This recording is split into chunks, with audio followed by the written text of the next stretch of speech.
When my mother saw me and my father-in-law being intimate, it changed everything in ways I never could have imagined. How do you face the fallout when betrayal shatters your family and reveals truths you can never take back? Stay tuned as this intense story explores the tangled web of passion, guilt, and redemption. Don't forget to subscribe for more thought-provoking tales and let us know where you're watching from in the comments below. When my mother saw me and my father-in-law being intimate, it was a moment that shattered everything I knew. What do you do when a secret explodes into the open, leaving betrayal and broken trust in its wake? That night, my choices turned my world upside down, and I was left to pick up the pieces of the life I destroyed. Before we dive into this unforgettable story, please subscribe to the channel for more captivating tales like this one. Let us know in the comments where you're watching from today, and stay tuned for a journey that will leave you questioning everything about love, loyalty, and human connection. I never thought my life would unravel the way it did when my mother caught me in that moment. It wasn't just a fleeting lapse in judgment, it was the culmination of so many emotions I had buried for too long. As I stood there frozen, watching the shock in her eyes, the weight of every decision I had made pressed down on me. This wasn't supposed to happen. Not like this. It all began with the silence in my marriage. My husband Mark was a wonderful provider, a man who cared deeply for his family. But as the years stretched on, his dedication to his career had created an ever-widening gulf between us. Nights once spent talking and laughing had been replaced by the cold glow of his laptop screen and endless business trips.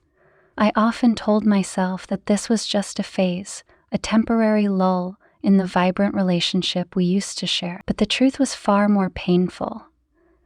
I was lonely. The dynamic shifted when Mark's father, Richard, came into our lives more frequently.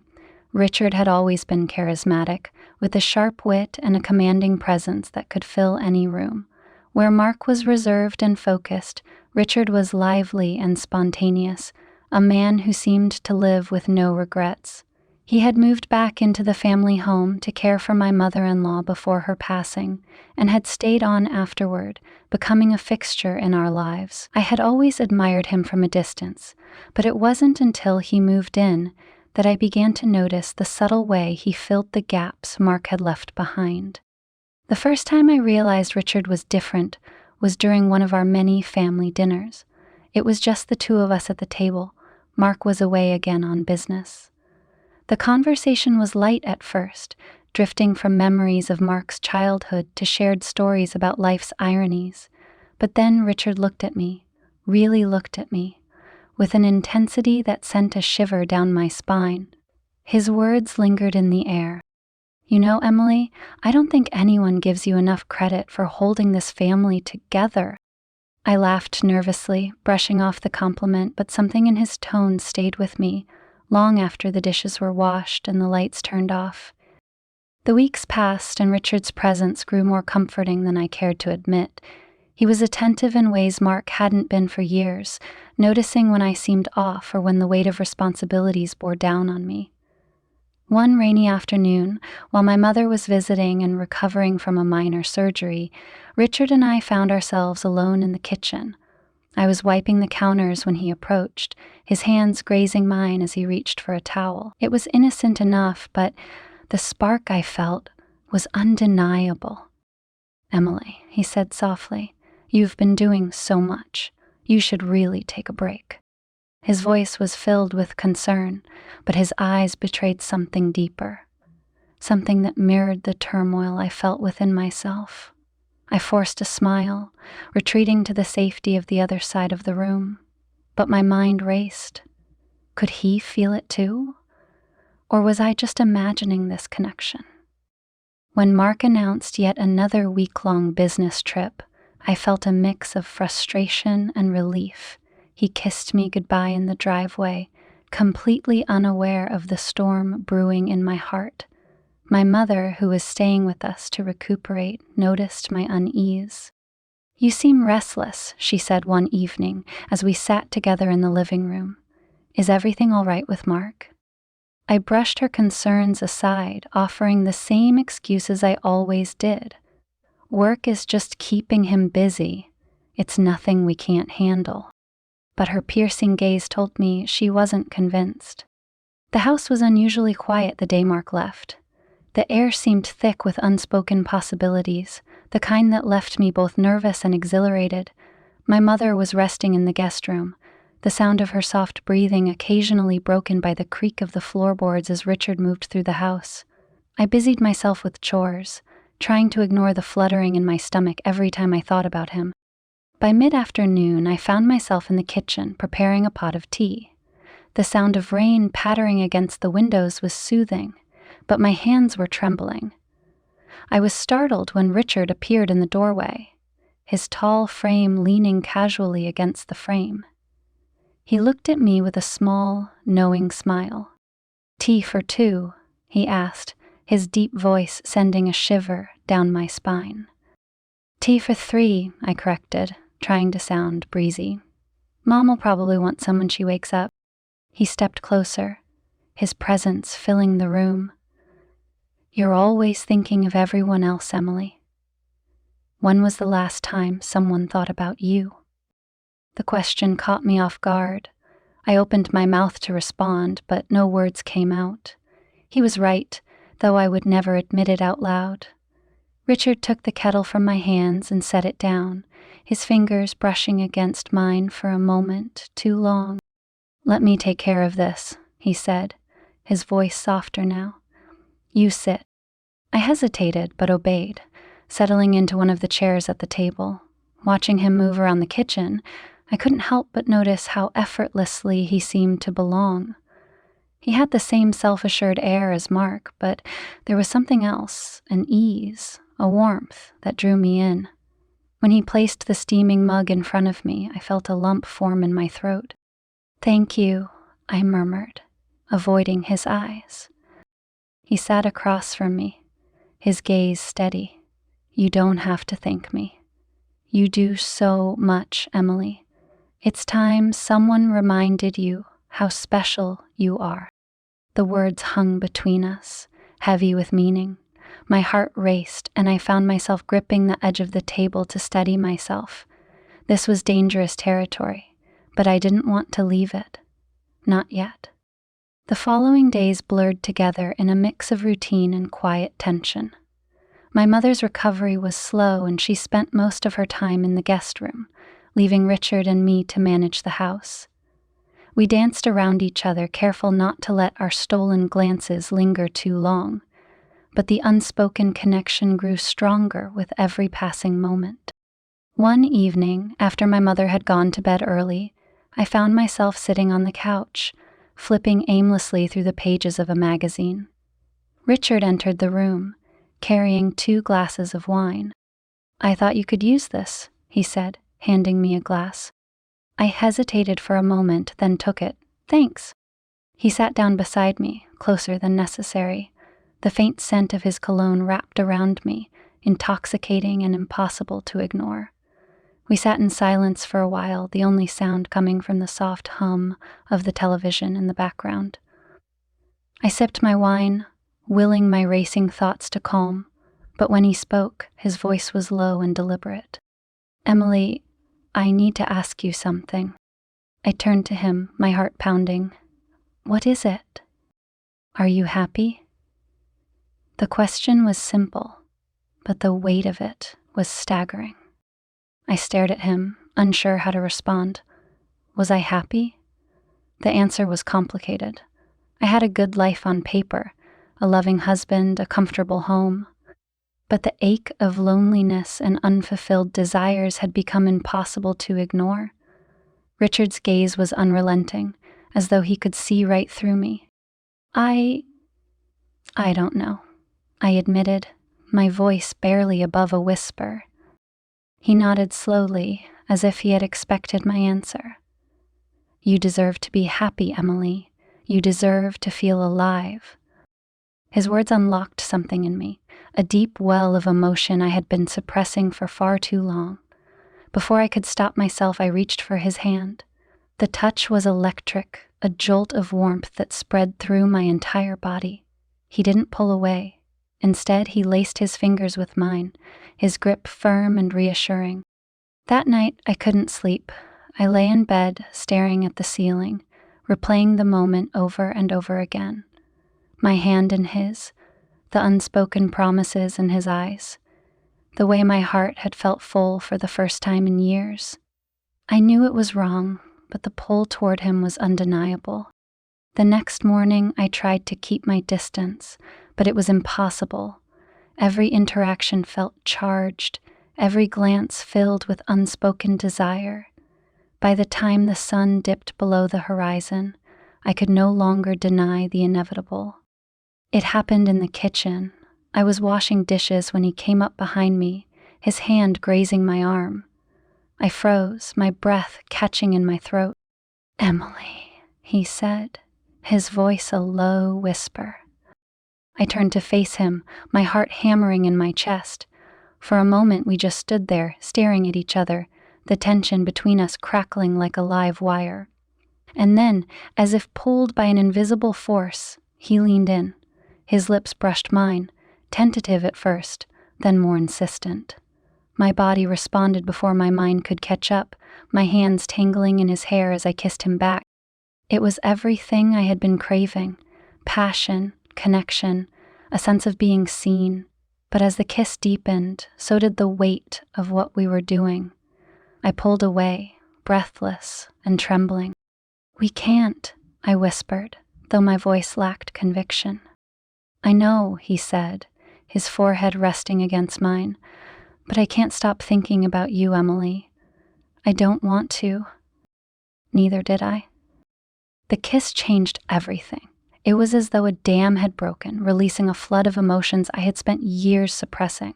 Every moment with Richard became charged, every shared glance a reminder of what we had done. I told myself it was a mistake, that it wouldn't happen again, but deep down I knew the truth. This was only the beginning. The next few days passed in a haze. My mother, oblivious to the storm brewing beneath the surface, continued to recover in the guest room, occasionally joining us for meals. Her sharp eyes would flick between Richard and me, but I told myself it was just her usual attentiveness, not suspicion. Still, I felt her presence like a shadow, lingering on the edges of every interaction. One afternoon, as rain battered the windows, I found myself alone with Richard again. My mother had gone back to bed after lunch, and the house was eerily quiet. I was sitting in the living room, pretending to read, when he appeared in the doorway. He didn't say anything at first, just watched me, his expression unreadable. "Emily," he said finally, his voice low. "We need to talk." I set the book down, my heart pounding. "About what?" He stepped closer, his gaze never leaving mine. "You know what." I swallowed hard, my palms clammy. "Richard, we can't keep doing this. It's not fair to anyone." "Is it fair to you?" he countered, his tone sharp. "To live your life like this? To feel invisible?" His words cut through me, slicing open wounds I had tried so hard to ignore. Tears pricked at the corners of my eyes, but I refused to let them fall. "It doesn't matter what's fair. This is wrong." He crouched in front of me, his hands resting gently on my knees. "Maybe it's wrong," he said softly, "but it feels right, doesn't it?" I couldn't answer. The truth was written all over my face. He reached up, brushing a tear from my cheek, and the tenderness of the gesture broke something inside me. I leaned into him, my resolve crumbling, and when his lips found mine, I didn't resist. It became a pattern, a dangerous dance we couldn't seem to stop. We stole moments whenever we could, a lingering touch as we passed in the hallway, whispered conversations in the kitchen, hurried kisses when my mother was asleep. The guilt was unbearable, but the pull toward him was stronger. With Richard, I felt alive in a way I hadn't in years, and I couldn't bring myself to give it up. But the walls were closing in. One evening, as we sat together on the couch, our hands brushing under the guise of watching a movie, I noticed my mother standing in the doorway. My breath caught and I quickly pulled away, but the look on her face told me everything I needed to know. She had seen enough. "Emily," she said, her voice quiet but firm, "can we talk?" Richard froze beside me, his eyes darting between us. I forced a smile, trying to mask the panic clawing at my chest. "Of course. Let me just—" "Now," she interrupted, her tone leaving no room for argument. I followed her into the kitchen, my heart pounding. She closed the door behind us, leaning against it as she studied me. For a moment, she said nothing, and the silence was deafening. "Do you think I'm blind?" she asked finally, her voice trembling with a mix of anger and disappointment.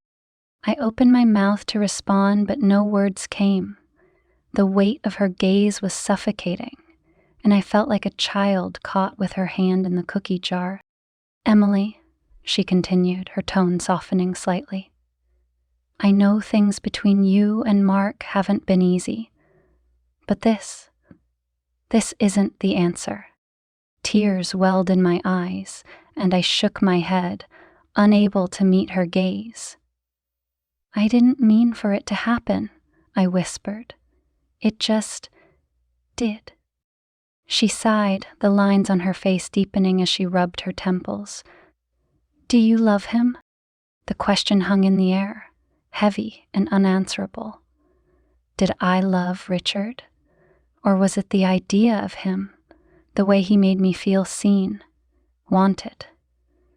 I didn't know. All I knew was that I couldn't stop. Before I could respond, she straightened, her expression hardening. "You need to end this, Emily, now, before it destroys everything." Her words echoed in my mind long after she left the room. I knew she was right. This was a path that could only lead to pain and ruin. But when Richard found me later that night, his touch igniting a fire I couldn't extinguish, all thoughts of ending it vanished. The breaking point came 2 nights later. My mother had gone to bed early, complaining of a headache, and I found myself alone with Richard in the living room. The tension between us was unbearable, a storm waiting to break. I didn't know who moved first, but suddenly we were kissing, our hands tangled in each other's hair, the rest of the world falling away. We didn't hear the footsteps, didn't see the shadow in the doorway. It wasn't until my mother's voice cut through the haze that we realized we weren't alone. "Emily!" We broke apart, the blood draining from my face as I turned to see her standing there, her expression a mix of fury and heartbreak. Richard stepped back, his hands raised as though to surrender. But the damage was done. "How could you?" she demanded, her voice shaking. "In this house, under my roof? Do you have any idea what you've done?"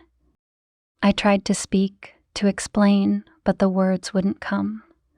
She shook her head, tears streaming down her face, and I felt like the ground beneath me was crumbling. "Get out," she said finally, her voice barely above a whisper. "Both of you, get out."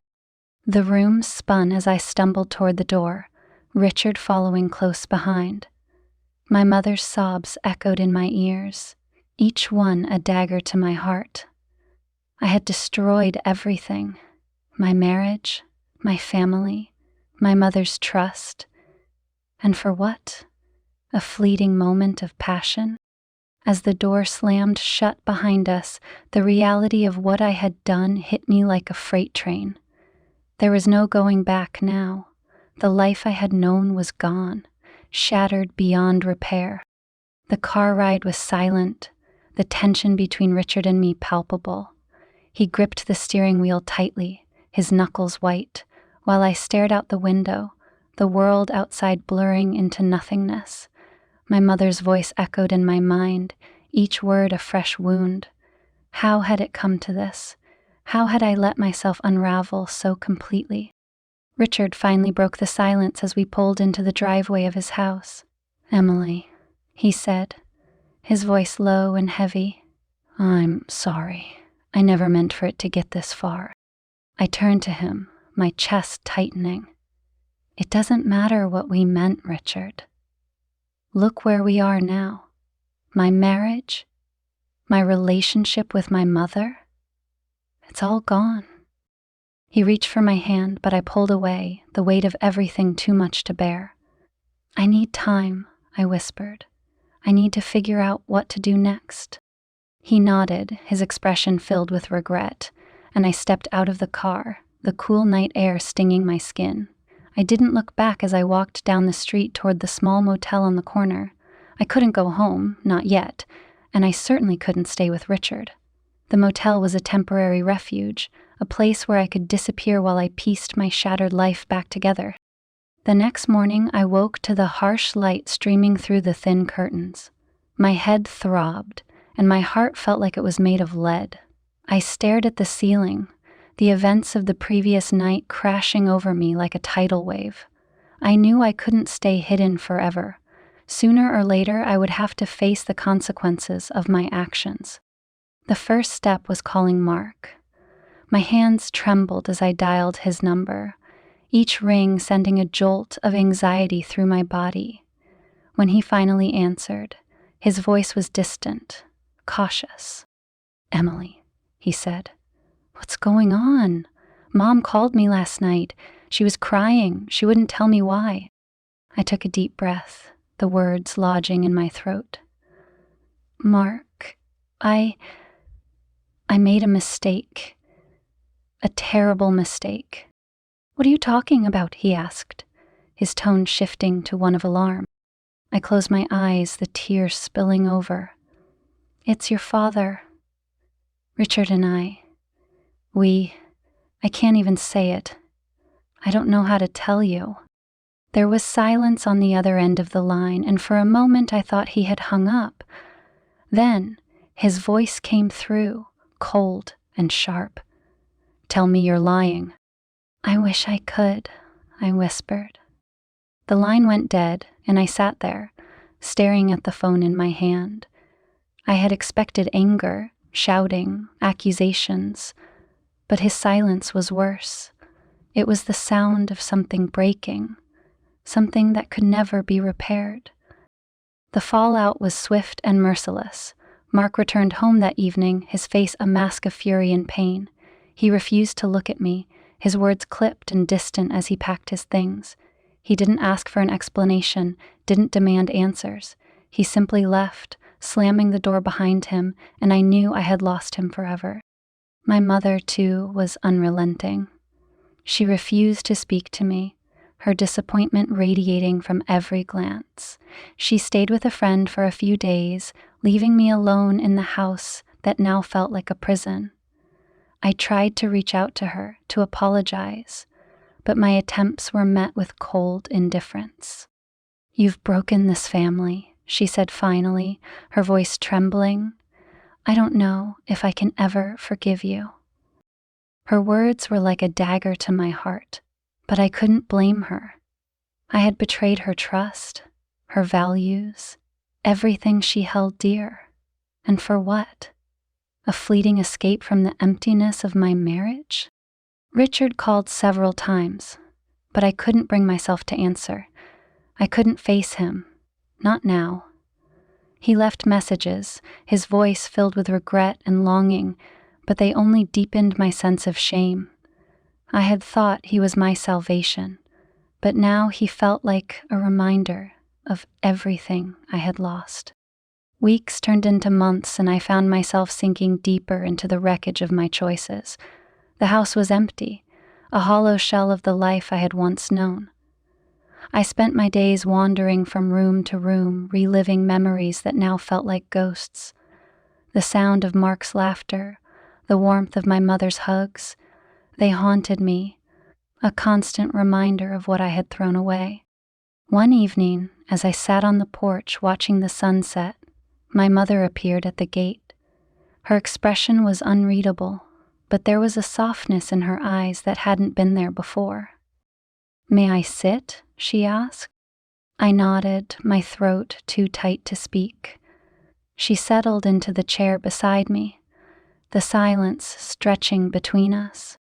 "Emily," she said finally, her voice steady but tinged with sadness. "I've been thinking a lot about what happened. About you, about Richard, about Mark." I braced myself for her anger, but it didn't come. Instead, she sighed, her shoulders slumping. "I don't understand why you did what you did, but I do know this. You're my daughter, and I love you. I don't want to lose you." The tears came then, hot and unstoppable. "Mom, I'm so sorry," I sobbed. "I've ruined everything." She reached for my hand, her grip firm and reassuring. "You've made mistakes, Emily. Big ones. But that doesn't mean you're beyond redemption." Her words were a lifeline, pulling me back from the edge. For the first time in months, I felt a glimmer of hope. The road to healing was long and difficult. Mark filed for divorce, and though the process was painful, it was also a chance for me to confront the truths I had been avoiding for so long. I started therapy, determined to understand why I had made the choices I had, and how I could avoid repeating them. My relationship with my mother remained strained, but we were rebuilding, one conversation at a time. As for Richard, we didn't speak again. Whatever connection we had once shared was irrevocably tainted by the pain it had caused. I often wondered if he regretted it as much as I did, but I knew I couldn't dwell on the past. The only way forward was to let go. In the end, the experience left me with scars, some visible, others buried deep within. But it also taught me the value of honesty, of confronting the cracks in a relationship before they become chasms. I had lost so much, but I had also gained a deeper understanding of myself. And as I sat on the porch one evening, watching the sun dip below the horizon, I felt a quiet sense of peace. The road ahead was uncertain, but for the first time in a long time, I was ready to face it. Caught in a web of loneliness and forbidden passion, Emily finds herself entangled in an affair with her father-in-law, Richard. When her mother discovers the truth, the fallout unravels Emily's marriage, family bonds, and sense of self. As Emily navigates the consequences, she learns hard lessons about forgiveness, redemption, and the importance of confronting the cracks in her life before they become unfixable.